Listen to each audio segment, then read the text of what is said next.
In our quaint little town, nestled between the whispering woods and the murmuring creek, lived a woman named Miss Agatha. She was my neighbor, and for as long as I could remember, she always wore gloves. Even in the sweltering summer heat or during the rare snowfalls, Miss Agatha's hands remained hidden. It was an odd quirk, but she was kind, and no one really thought much of it until the day I accidentally saw her hands. I had been helping her carry groceries inside when one of the bags tore, spilling apples across the floor. Instinctively, she reached out to catch them, and in that fleeting moment, her gloves slipped. Her hands were marked with strange symbols, almost like burns that twisted and turned in an intricate dance of curses. My heart pounded as I quickly averted my eyes. But the damage was done. The symbols felt alive, a silent scream that echoed in my mind. From that day forward, strange occurrences plagued our neighborhood.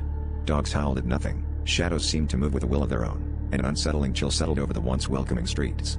I could feel a growing sense of dread, as if the town itself was holding its breath. I couldn't shake the feeling that somehow, the curse on Miss Agatha's hands had seeped into our very lives, an invisible storm waiting to unleash its fury. Desperate for answers, I confronted Miss Agatha.